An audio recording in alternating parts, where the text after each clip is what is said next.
It is December 1972, and the Cold War is a geopolitical chessboard covered in frost and blood. In the skies over Southeast Asia, the United States is about to unleash the most concentrated, devastating display of heavy strategic bombing since the ashes of World War II. This is Operation Linebacker II, famously known as the 11-Day War or the Christmas bombings. We are talking about maximum effort. We are talking about hundreds of B-52 Stratofortresses, the undisputed leviathans of the sky, darkening the sun over Hanoi and Haiphong. But this was not just a display of brute force. It was a desperate, calculated gamble by a frustrated administration to bomb a stubborn adversary back to the negotiating table. Before we get into the radar jamming, the surface-to-air missile duels, and the sheer logistical nightmare of launching armadas of heavy bombers across the Pacific, I want to ask you a question. Do you think strategic bombing, the kind that levels infrastructure and shakes the earth, actually breaks an enemy's will to fight? Or does it just make them dig in deeper? Let me know your thoughts down in the comments. If you are new here, and you want uncompromising, deep-dive military analysis that strips away the political spin and looks at the cold, hard tactical realities of warfare, make sure you hit that subscribe button and ring the bell so you never miss a briefing. Now, let us set the strategic stage for the climax of the Vietnam War. To understand why the United States decided to risk its multi-million-dollar strategic bomber fleet over the most heavily defended airspace on the planet, we have to rewind the clock and look at the brutal political calculus of 1972. For years, the American air war over North Vietnam had been a micromanaged disaster. Operation Rolling Thunder, which ran from 1965 to 1968, was the textbook definition of how not to run an air campaign. President Lyndon B. Johnson and his civilian advisors in Washington were literally picking targets over breakfast, instituting absurd rules of engagement, and giving the North Vietnamese ample time to rebuild and rearm during frequent politically motivated bombing pauses. It was a strategy of gradual escalation. In military terms, gradual escalation is a slow-motion suicide pact. It is the equivalent of trying to win a heavyweight boxing match by gently tapping your opponent in the ribs, hoping he decides to quit before he knocks you out. Compare this to the combined bomber offensive over Germany in World War II, where Allied commanders like Curtis LeMay and Arthur Harris understood that if you are going to use heavy bombers, you use them to annihilate the enemy's industrial capacity and shatter their logistics in massive, overwhelming blows. The United States forgot that lesson in the 1960s.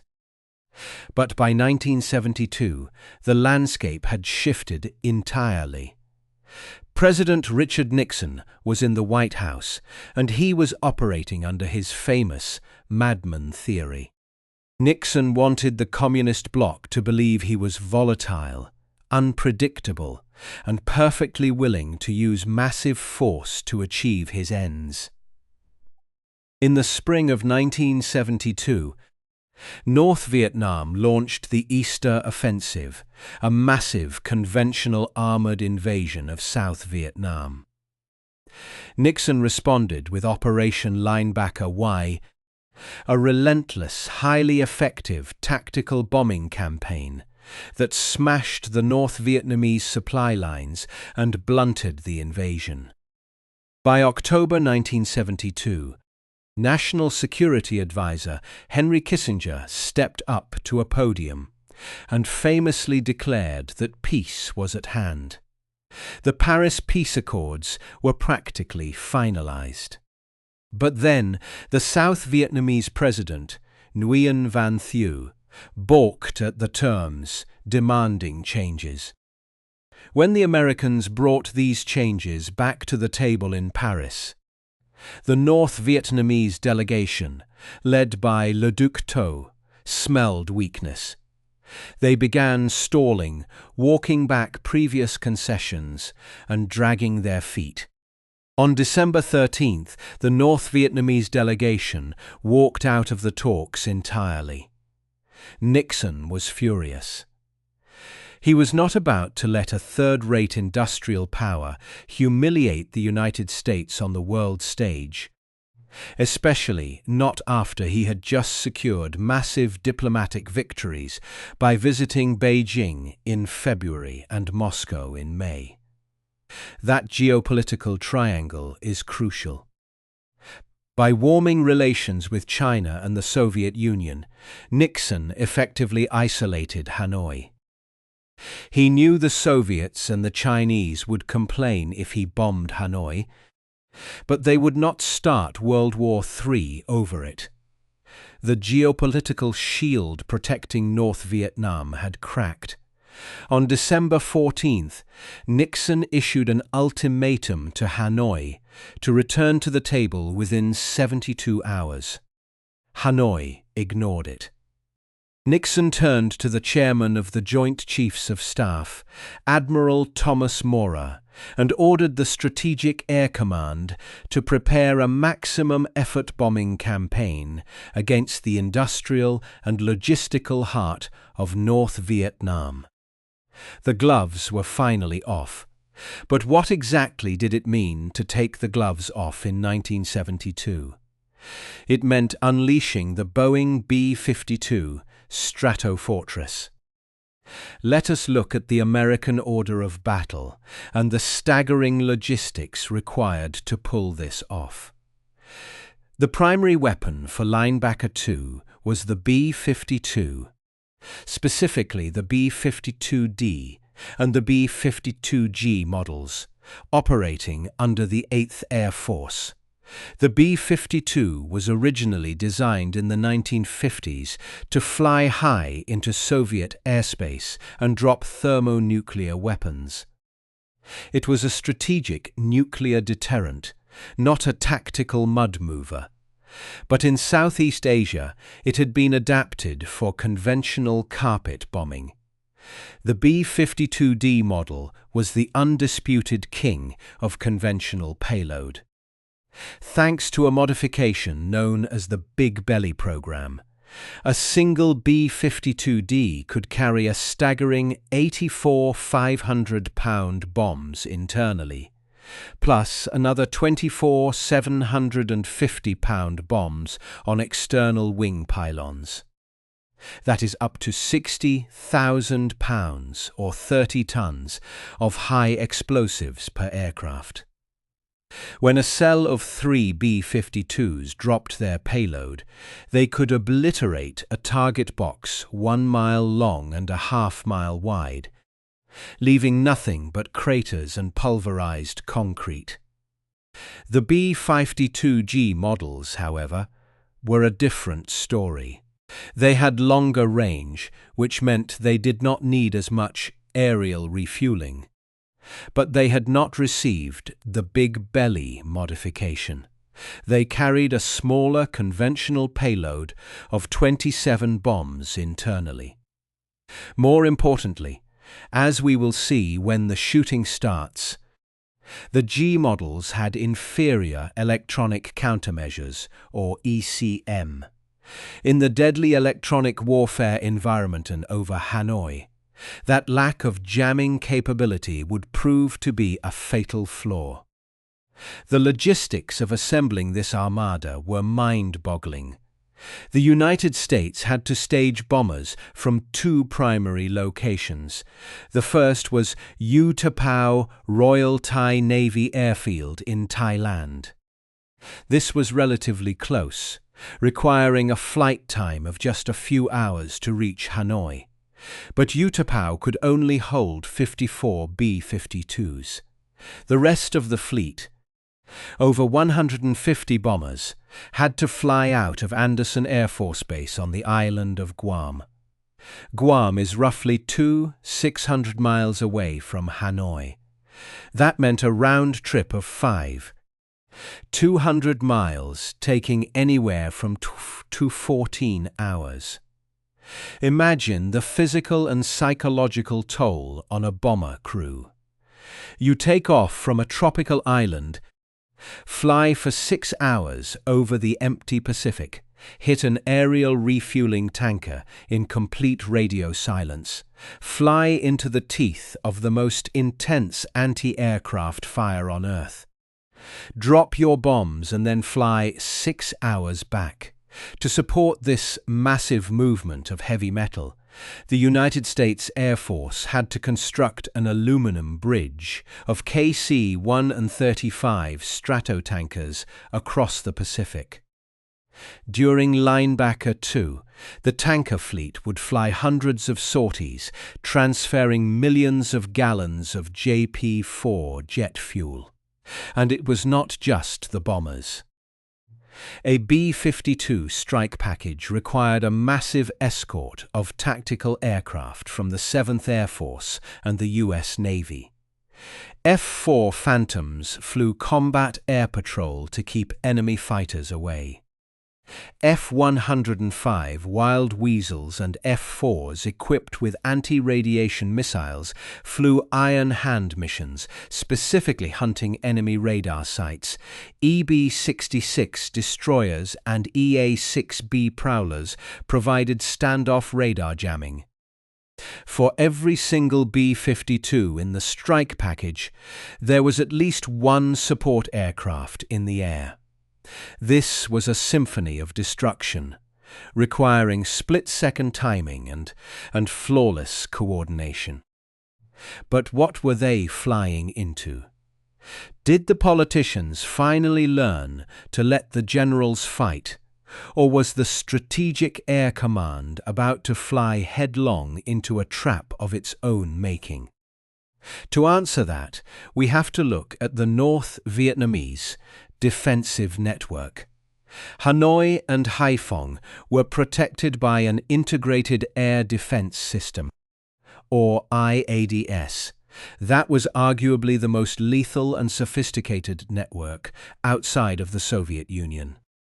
The North Vietnamese military doctrine, guided by commanders like General Vo Nguyen Giap and the Air Defense Chief Phung the Thai, was based on a layered, overlapping kill zone strategy. They knew they could not defeat the United States Air Force in a pure war of attrition, so their goal was to inflict politically unacceptable losses. They wanted to shoot down B-52s, capture the crews, and parade them on international television to break American morale. The backbone of this defense was the Soviet-supplied S-75 Dvina surface-to-air missile system, known to NATO as the SA-2 guideline. This was the same type of missile that famously shot down Francis Gary Powers in his U-2 spy plane over the Soviet Union in 1960. By 1972, it was a proven, deadly weapon. The SA-2 was a massive flying telephone pole, 35 feet long, weighing over 5,000 pounds. It was a two-stage missile. The first stage was a solid-fueled booster that kicked the missile off the launcher with a massive plume of smoke and fire. The second stage was liquid-fueled, propelling the missile to speeds in excess of Mach 3. 5, with an effective ceiling of over 60,000 feet. It carried a 286-pound high-explosive fragmentation warhead, triggered by a proximity fuse.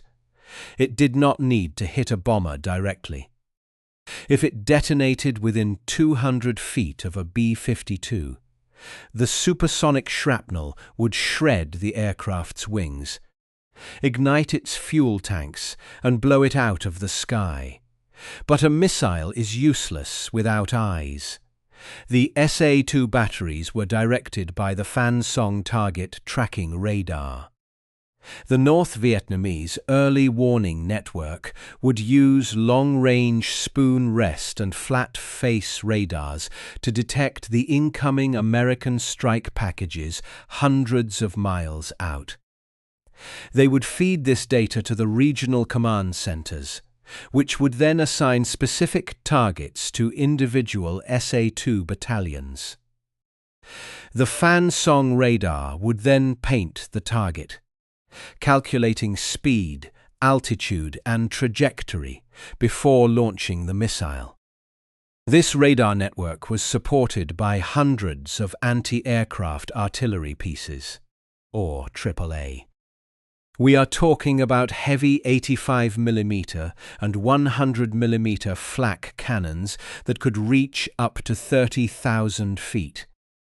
The AAA was not just there to shoot planes down. It served a tactical purpose.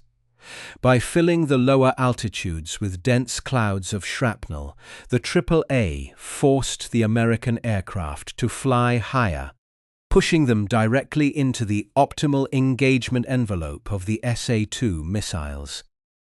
It was an anvil and hammer strategy. And then there was the Vietnam People's Air Force, flying Soviet-built MiG-21 Fishbeds and MiG-17 Frescos. The MiGs operated under strict ground control interception protocols. They were not sent up to dogfight with American F-4 Phantoms in sprawling cinematic battles. Instead, they used guerrilla tactics in the sky. A MiG-21 would wait until a B-52 formation was committed to its bomb run, then execute a high-speed, hit-and-run intercept from the rear, firing heat-seeking atoll missiles before diving away. Even if the MiGs did not shoot down a bomber, their presence forced the American pilots to take evasive maneuvers. When a B-52 formation broke its tight flying pattern to dodge a MiG, it lost the mutually supporting electronic jamming blanket provided by the other bombers in the cell. The moment a B-52 was isolated from its formation, the Phan Song radars on the ground would lock on, and the SA-2 missiles would fly. This layered defense system is highly reminiscent of the flak towers and Luftwaffe interceptor rings that defended Berlin and the Ruhr Valley during World War II, or the formidable MiG alley defenses during the Korean War. The principle remains the same. You use early warning to scramble interceptors. You use light flak to protect the radar sites.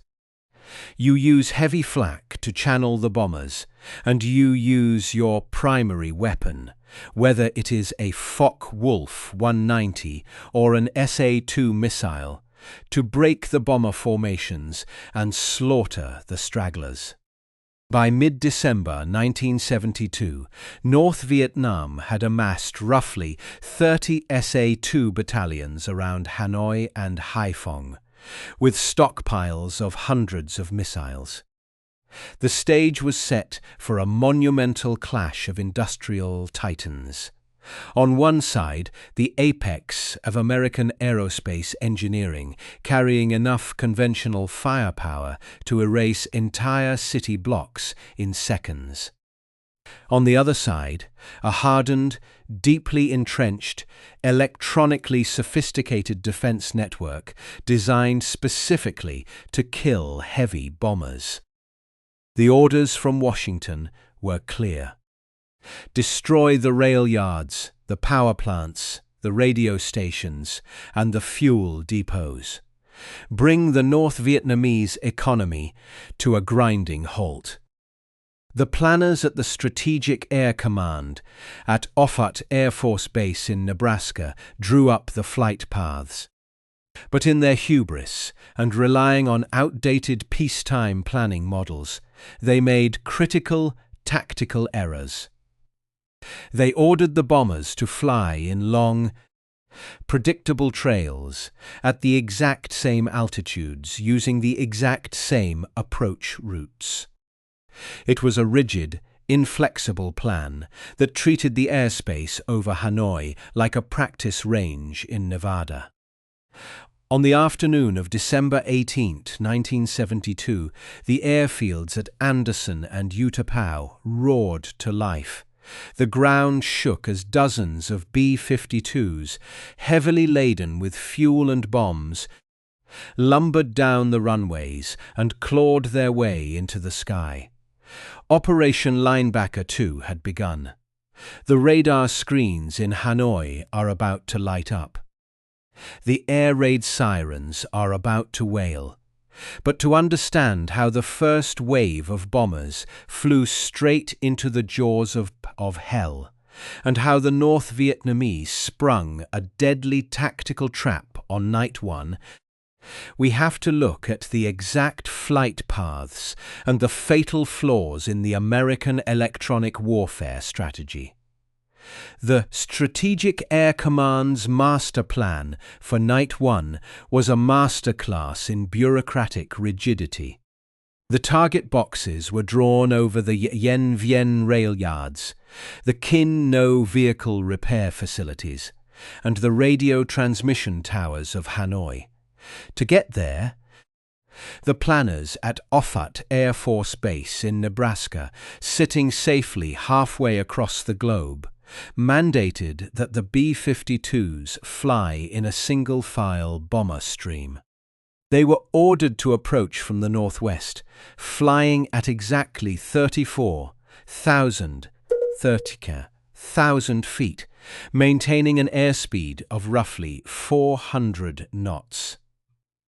They were to fly in 3 ship formations known as cells, separated by exactly 500 feet of altitude and 1 mile of distance.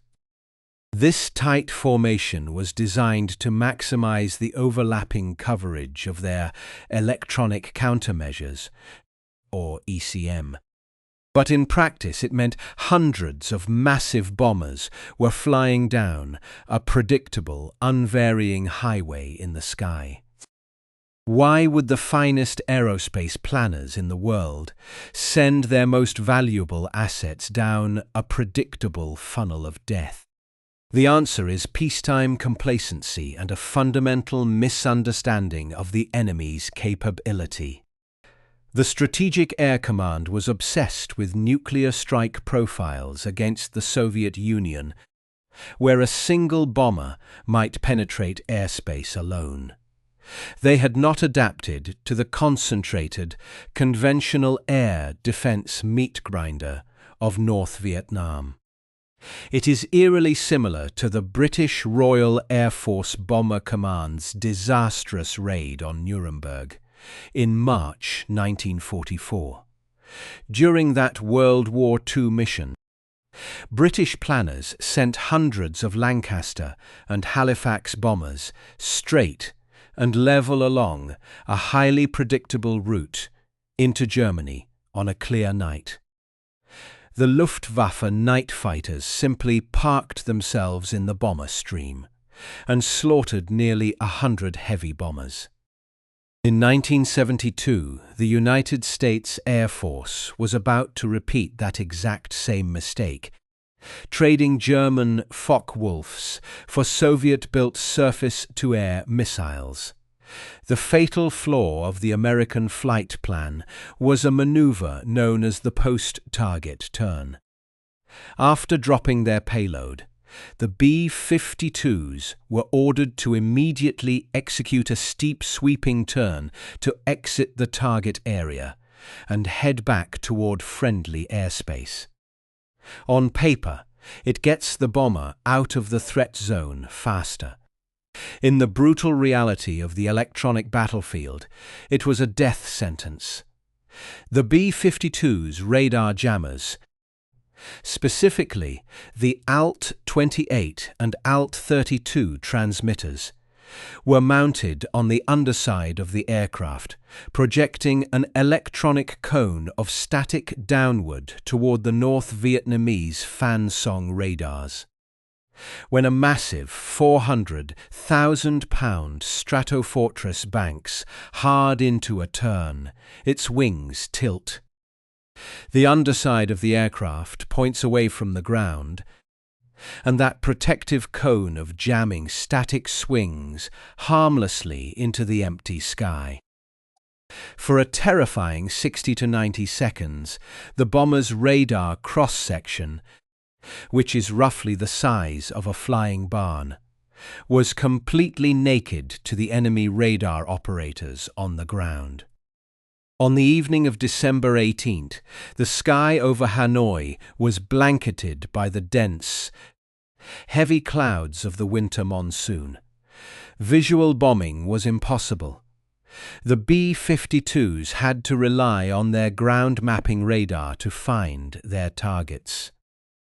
Leading the strike were squadrons of F-4 Phantoms laying down thick corridors of chaff, missiles of tiny strips of aluminum foil designed to create false targets on enemy radar screens. Behind them came the F-105 Wild Weasels, hunting the SAM sites. And then the heavy metal arrived, down in the command bunkers around Hanoi. The North Vietnamese radar operators watched their screens fill with static, snow and false returns.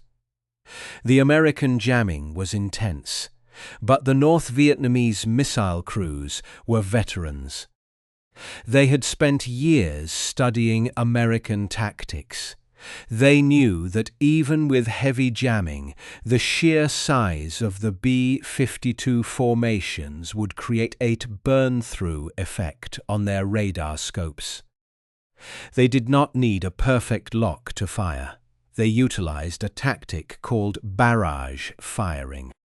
Instead of firing one missile at a specific aircraft, an SA-2 battery would fire a salvo of 3 missiles into the center of the bomber cell's jamming strobe, spacing the detonations by altitude.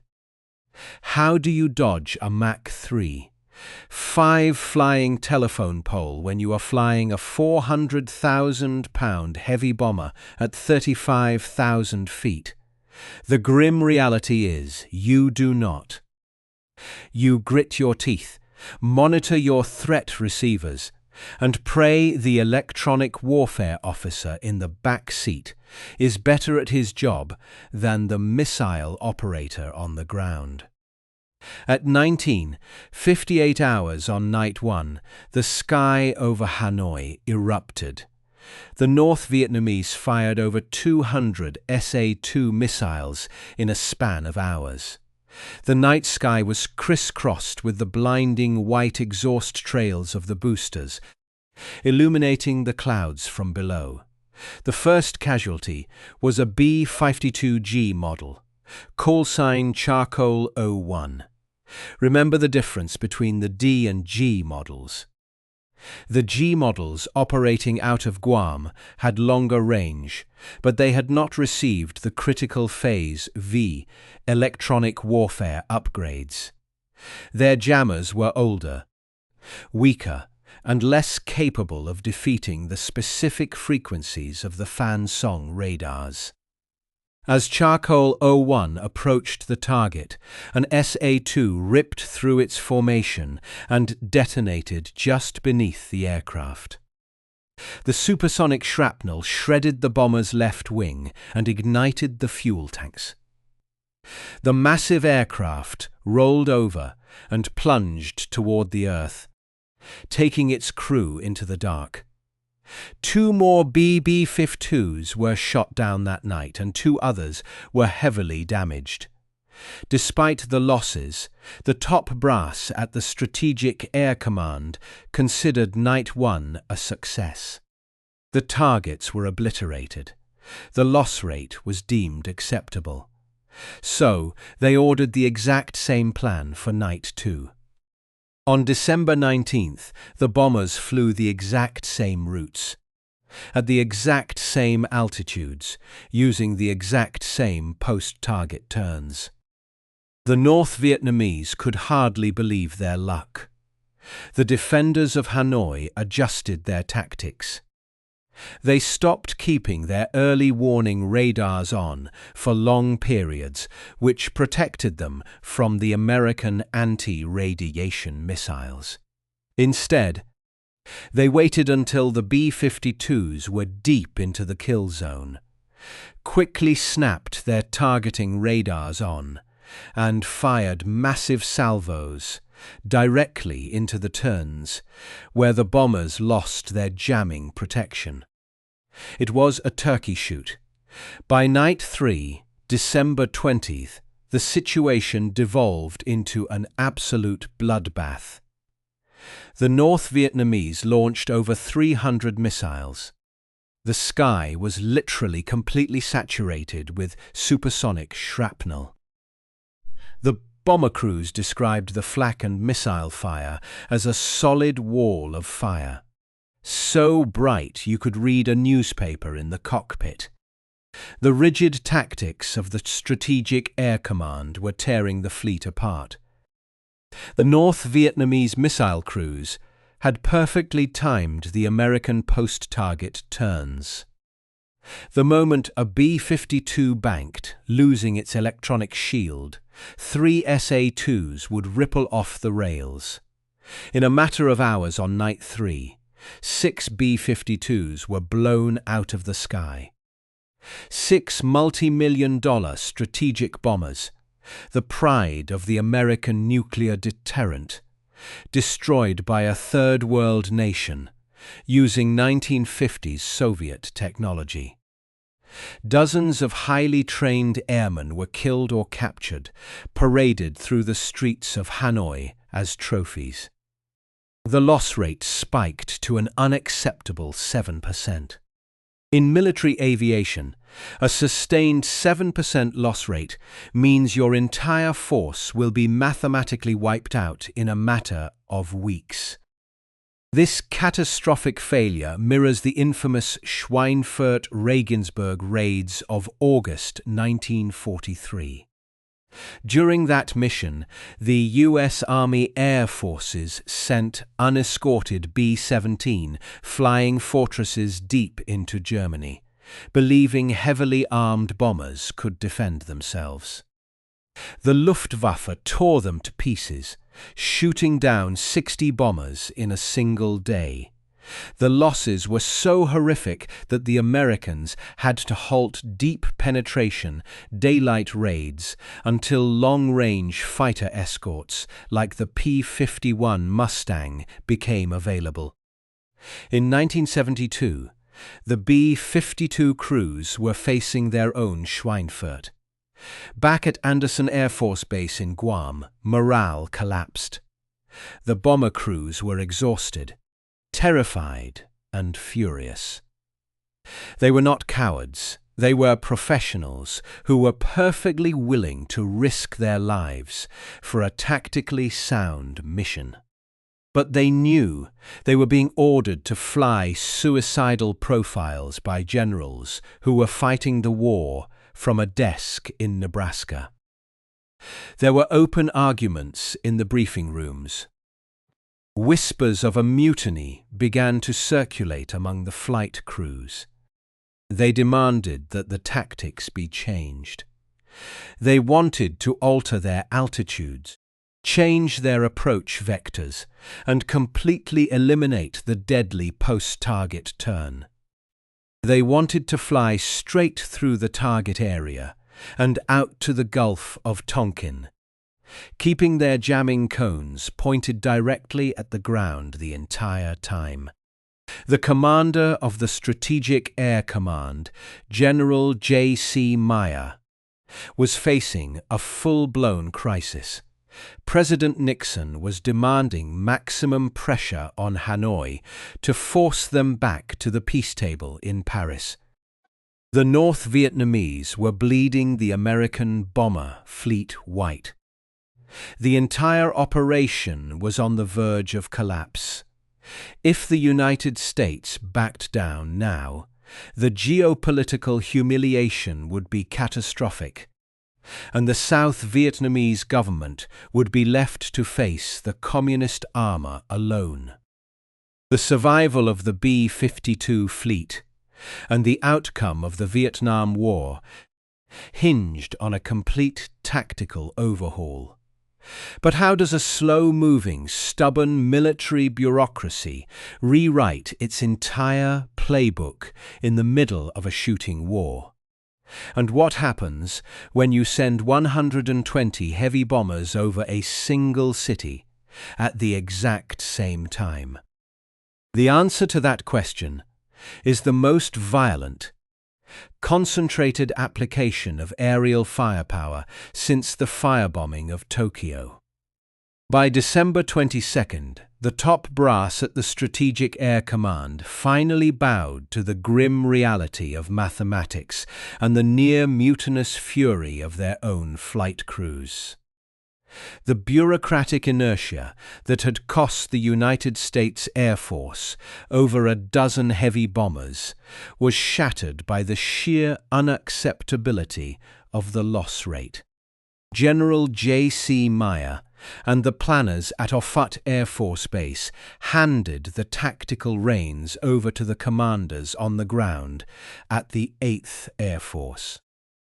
The result was a complete radical overhaul of the American bombing doctrine, culminating in the massive, overwhelming strike of Day 8, December 26, 1972. The rigid, predictable, single-file bomber streams were thrown in the trash. The suicidal post-target turns, which had exposed the unjammed bellies of the B-52s to the North Vietnamese radar operators, were strictly forbidden. Instead, the planners devised a symphony of synchronized destruction. They decided to send 120 B-52s, accompanied by over 100 support aircraft, to hit 10 different targets around Hanoi and Haiphong at the exact same time. This tactic is known as time compression. Rather than dragging the raid out over several hours, giving the North Vietnamese missile crews time to reload, track, and fire at sequential targets, the entire American armada would cross the target boxes in a span of just 15 minutes. Furthermore, the bombers would approach from 7 different vectors, at varied altitudes, completely saturating the enemy radar scopes with an impenetrable wall of electronic noise. After releasing their payloads, the B-52s would simply keep their wings level, maintain their electronic jamming cones directly toward the ground, and fly straight out to the safety of the Gulf of Tonkin. Do you think a military bureaucracy is capable of learning from its mistakes quickly? Or does it only change its doctrine when the blood of its soldiers stains the briefing room floor? The stark reality of warfare is that tactical innovation is almost always paid for in lives. The logistics required to execute the December 26th raid were nothing short of a modern industrial miracle. Launching 120 heavy bombers from Guam and Thailand meant coordinating the takeoff times down to the second. The bombers from Andersen Air Force Base had to fly for 6 hours, hit their aerial refueling tankers over the Pacific in complete radio silence, and arrive over the skies of North Vietnam at the exact same moment as the bombers launching from U Tapao. The airspace over Southeast Asia was a massive, congested aluminum highway. F-4 Phantoms laid down massive corridors of chaff, blanketing the upper atmosphere with millions of strips of fiberglass coated in aluminum, creating massive whiteouts on the North Vietnamese early warning radars. F-105 Wild Weasels prowled the lower altitudes, daring the surface-to-air missile sites to turn on their tracking radars so they could shove an AGM-45 Shrike anti-radiation missile down their electronic throats. Down in the bunkers of Hanoi, the North Vietnamese air defense commanders watched their screens dissolve into total chaos. The Fan Song radars were blinded by the overlapping, mutually supporting jamming signals of 120 B-52s converging from every point on the compass. The defenders of Hanoi fought back with everything they had, ripple-firing their SA-2 guideline missiles into the chaff clouds, hoping for a lucky hit. The night sky was completely illuminated by the fiery exhaust trails of dozens of supersonic missiles. But the American time compression tactic worked flawlessly. The North Vietnamese simply could not process the sheer volume of targets. Only 2 B-52s were lost on the night of December 26, a drastically reduced casualty rate that proved the new tactics were saving American lives.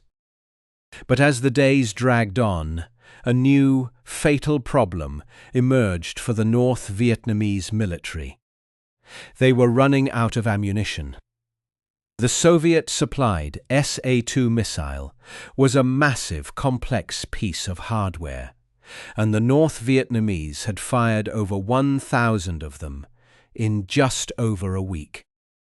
By December 28, the launch rails around Hanoi were empty.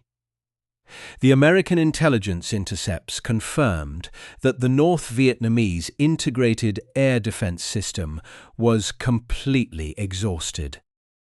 The B-52s were now flying over the enemy capital with near total impunity, dropping thousands of tons of high explosives on rail yards, power plants, and petroleum depots without facing a single missile launch.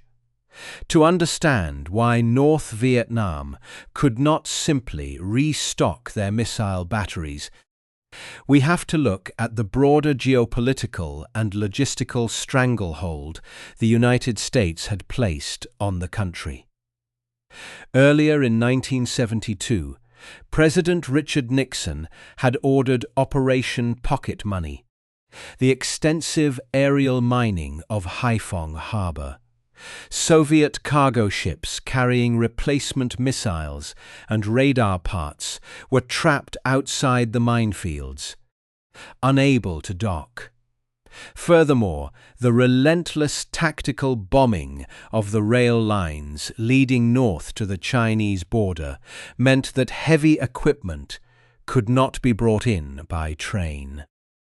Hanoi was an island completely cut off from its communist benefactors, and the United States Air Force was systematically dismantling its industrial capacity to wage war. This brings us to a crucial historical comparison. The strategic logic behind Linebacker II was identical to General William Tecumseh Sherman's march to the sea during the American Civil War. In 1864, Sherman cut loose from his supply lines and marched his Union Army through Georgia, systematically burning railroads, factories, and farms. Sherman understood that to break the Confederacy, He had to destroy the logistical foundation of the enemy army and the psychological will of the civilian population to support the war. He famously stated that war is cruelty, and you cannot refine it. Linebacker II was Sherman's march conducted from 35,000 feet. It was not about capturing territory or engaging the North Vietnamese army in a pitched battle in the jungles. It was about reaching directly into the heart of the enemy state and burning its capacity to function as a modern industrialized society. We can also draw a direct line between the brute force tactics of Linebacker II and the sophisticated surgical air campaigns of the modern era, specifically Operation Desert Storm in 1991. The heavy losses suffered by the B-52 fleets over Hanoi served as a brutal wake-up call for the Pentagon. The era of flying massive, radar-reflecting heavy bombers directly into the teeth of an integrated air defense system was over. The blood spilled during the Christmas bombings directly fueled the development of stealth technology and dedicated suppression of enemy air defenses, or SEAD, doctrines. 19 years later, when the United States faced the formidable Iraqi air defense grid in Baghdad, they did not send B-52s in first. They sent AH-64 Apache helicopters to blow up the early warning radars, followed by F-117 Nighthawk stealth fighters that slipped through the radar gaps completely undetected, to drop laser-guided munitions on command bunkers. The heavy bombers only arrived after the enemy's eyes had been gouged out. Linebacker II was the painful, bloody catalyst that forced the United States military to evolve from the industrial attrition warfare of the mid-20th century into the precision dominance of the 21st century. By December 29, 1972, the political realities of the bombing campaign finally took effect. The North Vietnamese leadership, realizing their air defenses were broken, their capital was in ruins and their economy was paralyzed, cabled Washington. Le Duc Tho, the chief North Vietnamese negotiator, agreed to return to the peace table in Paris without preconditions. President Nixon ordered a halt to the bombing. The gamble had worked. In just 11 days, the Strategic Air Command had achieved what years of gradual escalation, ground combat, and political maneuvering had failed to do. They had forced a stubborn, deeply entrenched adversary to capitulate to American diplomatic terms.